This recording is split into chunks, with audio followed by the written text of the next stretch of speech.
scientist. Let's get some analysis now from Arvin Vohra, US 2020 presidential hopeful. Arvin, it's a huge story, this, and I would imagine now massive implications for the US press. The question is WikiLeaks, is Julian Assange, is he a journalist? Are they a journalistic organisation? Is freedom of press under threat here? Absolutely. It is 100% under threat. This is why I have pledged that if elected on my first day, I will pardon Julian Assange. And whoever's going to be on that jury, I hope that they pardon him by using jury nullification. Because jury nullification is what brought freedom of press to America. That's where a juror says not guilty because the crime is not really a crime.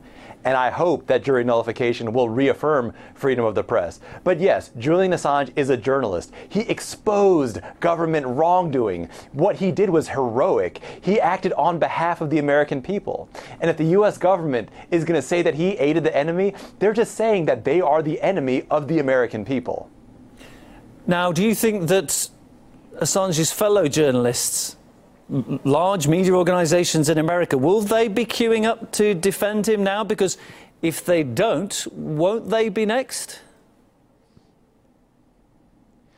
Well, a lot of the U.S. media toes the status quo line. They support the status quo. They don't engage in real investigative journalism, which is why ever since the U.S. made up the Gulf of Tonkin incidents to trick us into the Vietnam War, ever since they've continued to hide information that the American people have every right to know, the mainstream media has essentially let them get away with it. So I'm not sure that they're really going to stand up. They should stand up. But I don't know that they will, because they have been playing alongside with the political establishment. As I understand, the charges against Assange, they're going to come as under a breach of the Espionage Act. I don't believe any journalist's ever been charged under that. So it feels like the US government, it's pushing boundaries here. It's treading on new ground. So presumably there is a risk that comes with that. There's no guarantees that the courts will support them. There is a massive legal risk, and I do believe that at least some courts, some judges, some justices will say that this is absurd, because this is not giving aid and comfort to the enemy unless you believe that the American people are your enemy. This is sharing information with the public that they have a right to know. This is exposing wrongdoing. This is a bizarre, inexplicable interpretation of the espionage. It is only showing the desperation of the Trump administration. And while I had my disagreements with Obama, at least he was not going to take it this far. He refused to use the Espionage Act in this particular way. Trump has taken it to a level of absolute absurdity. This is not espionage. This is exposing wrongdoing. It is sharing the truth of the American people. He should be set free immediately. If I'm elected, I will pardon him. And I hope the jurors on his trial, if he is brought to trial in the United States, say not guilty, because he didn't commit a crime. He committed an act of heroism. I mean, the claims in the charges against Assange, and critics of him and WikiLeaks will say he endangered people's lives by revealing their names in these leaked documents. Do you think there's any credibility to those claims? The risks that they're describing have generally been massively overstated. The issue here is not the same risk. This is the same as when they took Al Capone to court over tax evasion.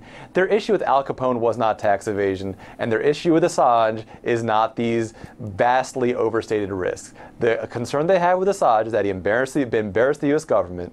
He brought attention, he showed the wrongdoing that the government and the military was doing. He showed that to the American people.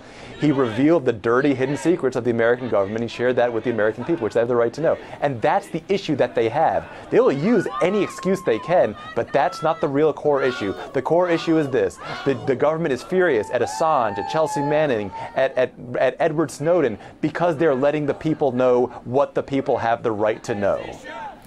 Do you think there might be an element here of the United States trying to really stack up the charges because they don't want, for example, Sweden to get their hands on him first, and maybe he might go to prison for a much shorter term there, and they might not get a chance in America to dish out the justice they want? They're probably trying to do some sort of line jumping the way you're trying to describe, but the simple fact is they're trying to scare other whistleblowers. They're trying to scare the next Assange, the next Snowden, the next Chelsea Manning. They're trying to scare all the people that have been part of WikiLeaks over the years. I don't think it's going to work. Because when it comes down to it, in the American spirit, there is a deep tradition of heroism. And all they're doing is showing that Julian Assange is a great American hero, and that they're showing nothing bad about Assange, but only causing people to continue to lose trust and faith in the U.S. federal government. Arvin, appreciate you coming on. Thanks for your time and your thoughts. Arvin Vohra, my guest, 2020 US presidential hopeful. Thank you.